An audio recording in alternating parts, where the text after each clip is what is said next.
Como nós falamos no início, já tínhamos um tema pré-estabelecido, né? Que vai envolver o Evangelho segundo o Espiritismo, no capítulo 17, item 3, o homem de bem. E nós vamos também ter um suporte do livro Fonte Viva, da lição número 107. Renovemos-nos dia a dia. Nós escolhemos esse tema para falar porque sabemos que todos aqui presentes temos a necessidade de desenvolver projetos de vida. Isso é uma necessidade do espírito que está em constante processo de evolução. É o nosso caso. Cada um no seu degrau da escala evolutiva, já tendo conseguido alcançar, mas procurando evoluir. Então, a primeira reflexão nossa aqui, antes de nós entrarmos nas obras, é a seguinte: o nosso foco hoje é falar do nosso projeto de vida pessoal. Porque nós enxergamos assim: existe um projeto que nós estabelecemos, que é um projeto de vida também, mas ele tem a sua essência no materialismo. É natural. Nós precisamos ter projetos para conquistar o que conquistamos e aquilo que aspiramos, como sonho, como desejo, na nossa vida material. E tem outro tipo de projeto. É um projeto de vida que tem caráter pessoal, que tem a ver com a alma. Duas palavras que diferenciam bem o valor desses projetos: transitoriedade e eternidade. Primeiro, o nosso projeto de vida de caráter material, por mais elaborado que ele seja, feito com dignidade, caracterizando as nossas conquistas com honestidade, com suor, com trabalho, ainda assim, esse projeto, o resultado dele, está fadado a diluir na transitoriedade. O outro, o projeto de vida pessoal, aquilo que nós conseguimos estabelecer como construto para a alma, esse está fadado a agregar para a eternidade. Essa é a diferença fundamental entre um e outro. Deu para perceber? Fomos claros? Então, a gente está querendo falar hoje de projeto de vida pessoal, do Espírito. Por isso que nós escolhemos, a princípio, ler alguns trechos desse tratado. Isso é um tratado que Allan Kardec escreveu, porque Allan Kardec que escreveu isso aqui, está em O Evangelho segundo o Espiritismo, que nos favorece a percepção do que seria um projeto de vida, de realização pessoal, para agregar a nossa eternidade como espíritos imortais que somos. Então nós pedimos licença para ler. É um trecho grande, mas nós só pensamos os itens que entendemos que seriam suficientes para nós assimilarmos o que Kardec está passando aqui. Então, repetindo, capítulo 17, sede perfeitos, item 3, o homem de bem. Então vamos lá. O verdadeiro homem de bem é aquele que pratica a lei de justiça, de amor e de caridade na sua maior pureza. Tem fé em Deus, na sua bondade, na sua justiça e na sua sabedoria divina. sabe que nada acontece sem a sua permissão e submete-se em todas as coisas à sua vontade. Sabe que todas as alternativas da vida, todas as dores, todas as decepções, são provas ou expiações e as aceita sem lamentações. O homem de bem, que tem o sentimento de caridade e de amor ao próximo, faz o bem pelo bem, sem esperar retorno, e retribui o mal com o bem. Encontra satisfação nos benefícios que distribui, nos serviços que presta, nas alegrias que proporciona aos seus semelhantes, nas lágrimas que seca e nas consolações que leva aos aflitos. É bom, humano e benevolente para com todos, sem distinção de raças, nem crenças, pois vê irmãos em todos os homens. Esse é bonito, nós vamos repetir. É bom, humano e benevolente para com todos, sem distinção de raças, nem de crenças, pois vê irmãos em todos os homens. Em todos os momentos, a caridade é o seu guia. Não tem ódio, nem rancor, nem desejos de vingança. É indulgente para com as fraquezas dos outros, porque sabe que ele mesmo precisa de indulgência e se recorda das palavras do Cristo, 2 pontos, que aquele que estiver sem pecado lhe atire a primeira pedra. Estuda suas próprias imperfeições e trabalha sem cessar para combatê-las. Não se envaidece de sua riqueza, nem de suas vantagens pessoais, pois sabe que tudo o que lhe foi dado pode ser retirado. Usa sem exagero dos bens que lhe são concedidos, pois sabe que se trata de um depósito do qual deverá prestar contas. Se na ordem social alguns homens estão sob seu mando, dependem dele, trata-os com bondade e benevolência, pois são seus semelhantes perante Deus. Usa sua autoridade para erguer-lhes o moral e não para esmagá-los com seu orgulho. Finalmente, o homem de bem respeita todos os direitos que as leis da natureza dão aos seus semelhantes, como gosta que os seus sejam respeitados. E finaliza Kardec aqui, parece até que nos desafiando, né? Esta não é a relação completa de todas as qualidades que distinguem o homem de bem, mas quem quer que se esforce para possuí-las está no caminho que conduz a todas as outras. É um desafio bem humorado, de passagem, né? Porque nós fizemos uma síntese. Allan Kardec faz comentários mais profundos, depois aqueles que quiserem se aprofundar, é só pegar esse capítulo e ver o item 3, do capítulo 17, porque como nós observamos há instantes, nós enxergamos isso como um tratado. Kardec, ele faz com maestria apontamentos que nós entendemos que são pertinentes às necessidades daquele espírito, ou daqueles espíritos que estejam engajados em desenvolver um projeto de natureza pessoal para agregar à sua eternidade. E Kardec fala que esta não é a relação completa de todas as qualidades. Imagine, né? Toda vez que eu leio, ó, vocês terem uma ideia, está tudo rabiscado aqui no meu livrinho, né? Porque eu já passei por essa estrada aqui várias vezes. Eu sou apaixonado por esse capítulo. Todas as vezes que eu leio, me permito colocar no singular, eu me emociono. E a gente percebe a sabedoria de Kardec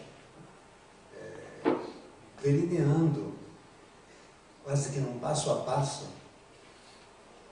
a maneira como deve se posicionar aquele que ele enxerga como homem de bem. Entendamos, o homem de bem é um termo simples, é uma expressão singela. Diante de tudo que está aqui, Kardec poderia ter usado até um termo mais rebuscado para caracterizar a criatura que ele entende que possa estar nas condições de vivenciar isso aqui. Mas ele apenas coloca, é o homem de bem. E a simplicidade realmente é uma ferramenta mágica, né? Ela nos ajuda a sair do lugar comum. E em se tratando nessa linha de raciocínio de realizar um projeto pessoal, nós entendemos, agora gostaríamos de colocar aqui a nossa percepção, que aqui já está implícito o que nós vemos, já está implícito o que nós vamos observar aqui. É necessário fazê-lo, esse projeto, tendo como base a construção de um padrão de ética e honestidade irretocáveis no nosso caráter. Porque senão corre o risco de nós, vamos usar uma linguagem de senso comum, ao invés de pegarmos a estrada, nós pararmos e ficarmos no acostamento. É o que tem acontecido com a grande maioria de nós no que diz respeito a esse tipo de procedimento. Com relação a esse assunto, como é que está o teu projeto de vida pessoal? Fazer por analogia, você está dirigindo? Não, estou no acostamento. Fazendo o que eu não sei, mas eu estou no acostamento. Estou esperando as coisas acontecerem. Existe uma palavra que nós já mencionamos aqui, que ela ajuda a nortear esse roteiro. Na verdade, a palavra que é perfectibilidade, ela é compatível à natureza do nosso espírito. Apenas para agregar, nós coletamos aqui um dado que nós achamos muito legal e a gente queria dividir isso com vocês. A palavra perfectibilidade, ela é um silogismo que foi criado por Jean-Jacques Rousseau. Nós extraímos o seu discurso sobre a origem e os fundamentos da desigualdade dos homens. O que é, apenas para esclarecer, né, para não ficar uma coisa jogada, vamos corrigir a palavra. Eu não sei onde é que fui buscar essa palavra que eu falei agora, mas vocês não me ouviram falar ela, tá? Ela existe, é verdadeira, mas não é o caso, tá? Eu preparei tanto isso aqui, ficou tão bonito, eu vou usar uma palavra que depois a gente conversa lá mais tarde, tá? Neologismo. Neologismo. Neologismo o que é? É o emprego de palavras novas, derivadas ou formas de outras já existentes na mesma língua ou não. Perfectibilidade é um neologismo de perfeição. Ok? Assim como nós temos neologismos na área científica, na gíria, nas palavras que a gente usa, nós temos várias maneiras de falar a mesma coisa com sentidos diferentes. O exemplo que nós pegamos assim, que ficou bem marcante, é a palavra papudo. Ela tem dois sentidos. É um neologismo, a palavra papudo é quem tem um papo grande, ou, no sentido pejorativo, é um cara que se acha papudo. Então, Jean-Jacques Rousseau pegou a palavra perfeição e criou um neologismo, perfectibilidade, para explicar que essa ferramenta ela é utilizada pelo homem para que ele possa se aprimorar. Me permitam. A palavra perfectibilidade é um neologismo criado por Rousseau para exprimir a capacidade que o homem possui de aperfeiçoar-se. Esse tratado, esse discurso sobre a origem e os fundamentos da desigualdade entre os homens é lindo, porque Rousseau ele vê o homem como um homem natural. Na visão dele, o homem natural, na sua vivência comum, ele não precisaria passar pelo que ele passa na convivência em sociedade. Querem ver? Só um exemplo. O homem natural tinha como única preocupação a sua subsistência, mas, contudo, à medida em que as suas dificuldades do meio se apresentavam, ele era obrigado a superá-las, adquirindo, portanto, novos conhecimentos.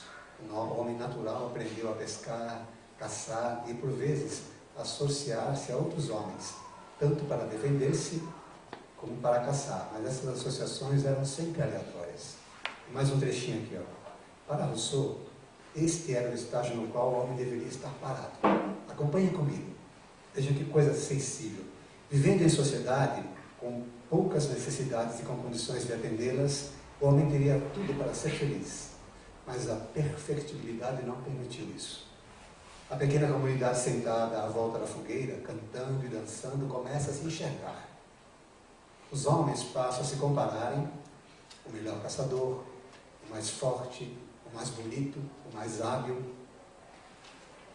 E começa a se destacar em evidência esses, e o ser e o parecer se tornam diferentes. Então, a questão da perfectibilidade, que na verdade nós entendemos que era um instinto, ela fez com que o homem natural, na visão de Rousseau, rompesse o casulo. E, obviamente, as nossas escolhas pedem para nós competências para assumir as suas respectivas consequências. Então, hoje nós estamos aqui numa vivência em sociedade, mas são poucos que têm a preocupação de sair do acostamento, de pegar o seu projeto de vida pessoal, entender que ele é um processo de desenvolvimento da sua perfectibilidade, porque perfeito só é o Criador. Bezerra de Menezes já falava: somos nós seres perfectíveis, a caminho da perfeição. Porém, não nos será possível atingi-la, porque atingir a perfeição só o Criador. Mas nós estamos a caminho. Então, esse processo de perfectibilidade, ele só se constrói, a nosso ver, com ética e com honestidade. Porque senão, se nós formos fazer um desenvolvimento, acompanhem comigo, de um processo de perfectibilidade sem ter essa estrutura, esses construtos que fazem com que nós estejamos alinhados ao que é bom, ao que é certo, ao que é justo, nós vamos nos tornar pessoas habilidosas e perfeitas em alguma coisa. Não tem um bandido perfeito? Não tem um corrupto perfeito? E outras pessoas que usam dos seus dotes, né, com perfeição, porque buscaram, desenvolveram projetos de vida pessoal com o instinto da perfectibilidade, porém sem ética, sem honestidade. Eu não sei se eu já vi esse filme por aí, mas de qualquer forma, por aqui deve ter alguma coisa parecida, não sei se no Brasil tem, mas enfim, lá fora tem bastante. Agora a gente vai pegar a lição que nós falamos, que vai ser suporte das nossas singelas reflexões, que se intitula Renovemos-nos Dia a Dia. E aqui nós vamos fragmentá-la, porque se nós lemos Kardec e identificamos como um tratado que Kardec posicionou, o que Emmanuel nos apresenta aqui é o que nos instrumentaliza para fazer esse projeto. Vejam. Renovemos-nos dia a dia, lição número 107 do livro Fonte Viva. Transformai-vos pela renovação de vossa mente, para que proveis qual é a boa, agradável e perfeita vontade de Deus. Paulo, em Romanos capítulo 12, versículo 2. E comenta o benfeitor: não adianta a transformação aparente da nossa personalidade na feição exterior. Mais títulos, mais recursos financeiros, mais possibilidades de conforto e maiores considerações sociais podem ser simples agravo e responsabilidade. Renovemo-nos por dentro. É preciso avançar no conhecimento superior, ainda mesmo que a marcha nos custe suor e lágrimas. aceitar os problemas do mundo e superá-los, a força de nosso trabalho e de nossa serenidade é a fórmula justa de aquisição do discernimento. Dor e sacrifício, aflição e amargura são processos de sublimação que o mundo maior nos oferece a fim de que a nossa visão espiritual seja acrescentada. Facilidades materiais costumam estagnar-nos a mente, quando não sabemos vencer os perigos fascinantes das vantagens terrestres. Renovemos nossa alma dia a dia, estudando as lições dos vanguardeiros do progresso e vivendo a nossa existência sob a inspiração do serviço incessante. Apliquemo-nos à construção da vida equilibrada, onde estivermos, mas não nos esqueçamos de que, somente pela execução de nossos deveres, na concretização do bem, alcançaremos a compreensão da vida e, com ela, o conhecimento da perfeita vontade de Deus a nosso respeito. Emmanuel.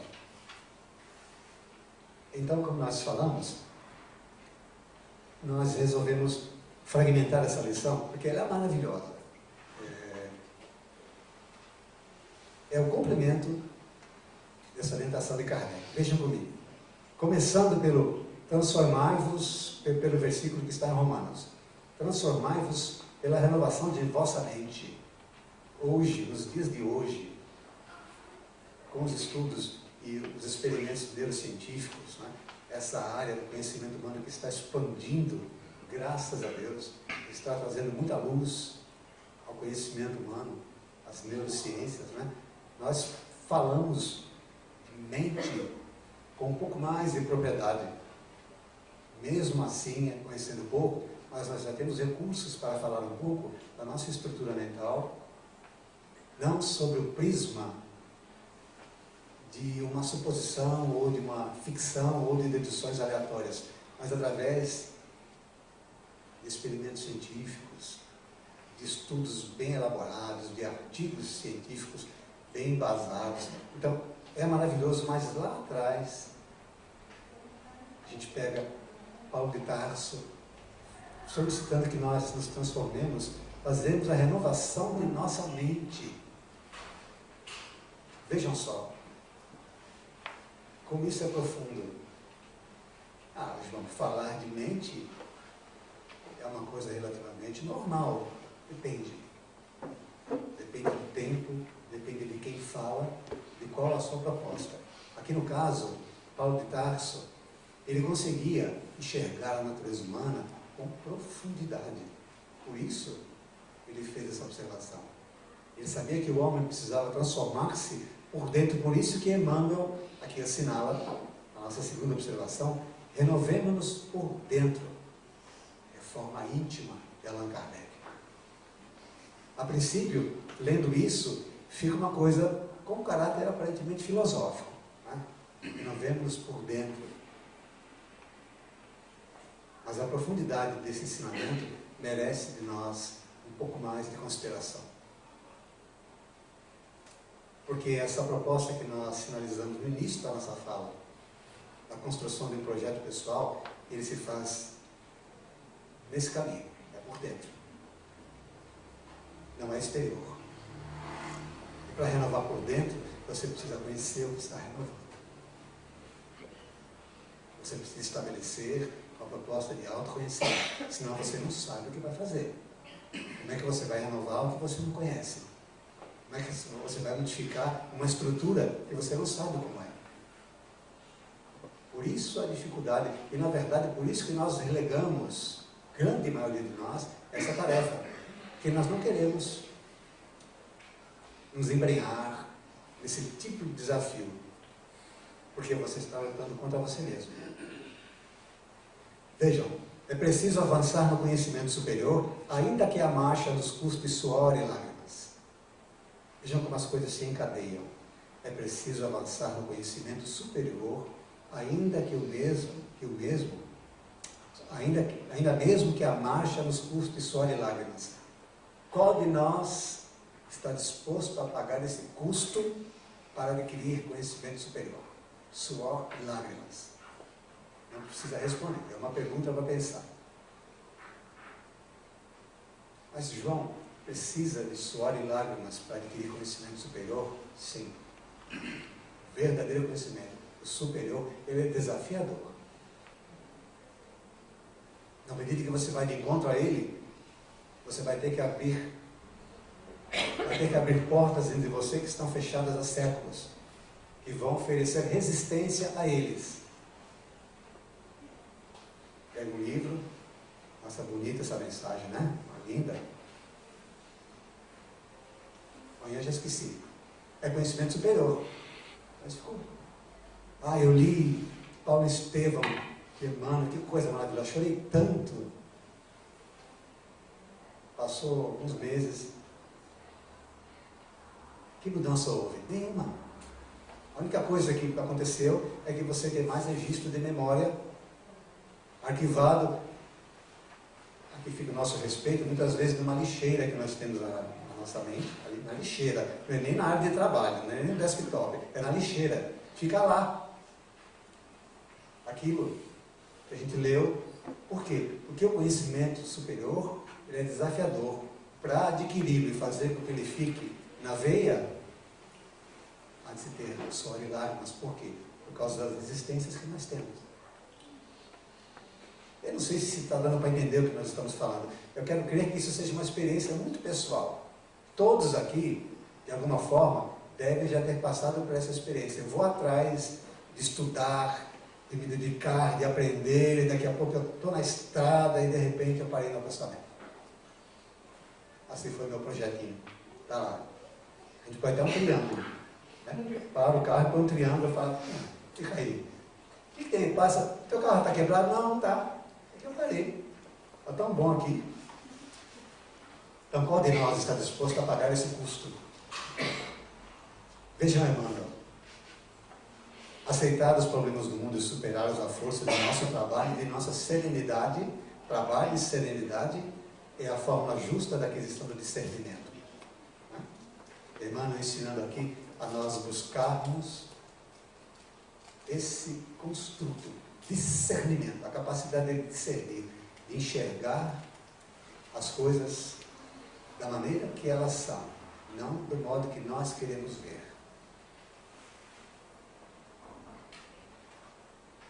Dor e sacrifício, aflição e amargura são processos de sublimação que o mundo maior nos oferece a fim de que a nossa visão espiritual seja acrescentada. Olha que é isso. Que coisa linda. A fim de que a nossa visão espiritual seja acrescentada. Dor e sacrifício, aflição e amargura. Para mim, não, João. Eu quero que a minha visão espiritual seja acrescentada bastante, bem bonitinha, mas sem dor, sem sacrifício, sem aflição, sem amargura. Eu quero ser felizinho. Então, é assim que eu quero ver a minha vida. Dá? Nem sonhando. Não dá. Para nós, não.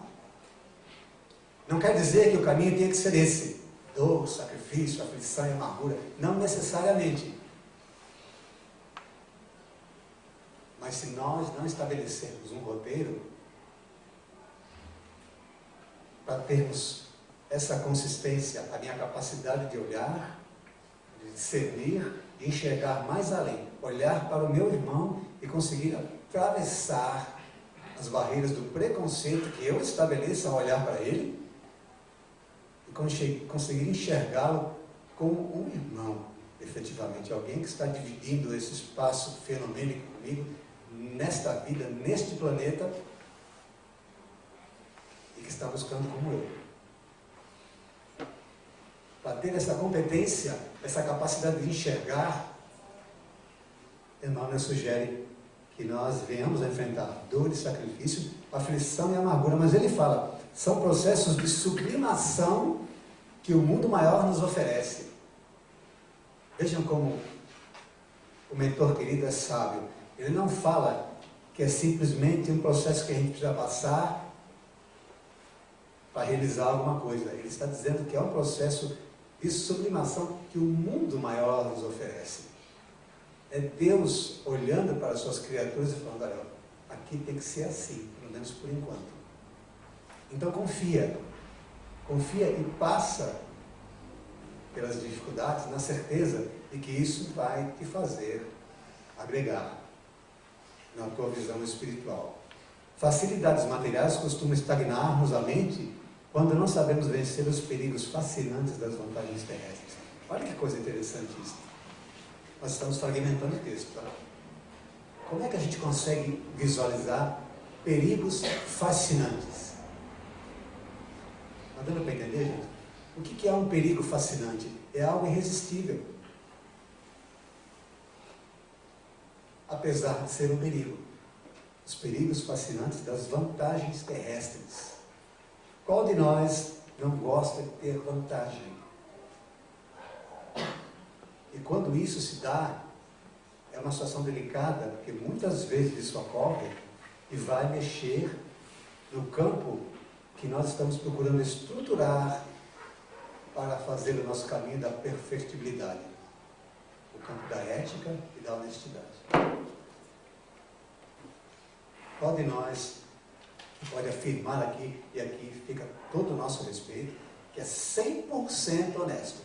100%. Não respondam e não se ofendam, por favor. Eu não posso. Se alguém pode, eu fico feliz de saber. Eu não posso. Então, a gente tem que vigiar. Não significa que você seja uma pessoa do mal, que você seja uma pessoa corrupta, que você seja um ladrão, coisa do jeito mais... Porque a honestidade não se prende somente a questões de lesar, de roubar, de corromper.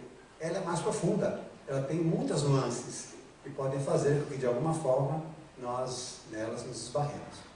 Então, cuidado com os perigos fascinantes das vantagens terrestres, facilidades materiais. Renovemos nossa alma dia a dia, estudando as lições dos vanguardeiros do progresso. Aqui a gente pode abrir, pensar quem são os vanguardeiros do progresso. Nossa, tem tanta gente boa. Está fazendo um trabalho, está abrindo picadas para nós passarmos. Caminhos abençoados, né? De luz, de esclarecimento. Um dos maiores que nós podemos sinalizar aqui, com certeza, é nosso querido Francisco de Xavier, o próprio codificador, Allan Kardec. São vanguardeiros. Já não estão mais conosco, mas que abriram portas, abriram caminhos. Os nossos espíritos, ainda crianças, ainda infantis, podemos passar. E vivendo nossa existência sob a inspiração do serviço incessante. Permita falar no singular, quando eu li esse finalzinho aqui, sobre a inspiração do serviço incessante, eu parei, fiz uma profunda reflexão para ver se realmente, em algum momento da minha vida, eu me movia, ou eu me movo sobre a inspiração do meu trabalho. Porque nós trabalhamos fora, ainda não trabalhamos fora e trabalhamos aqui.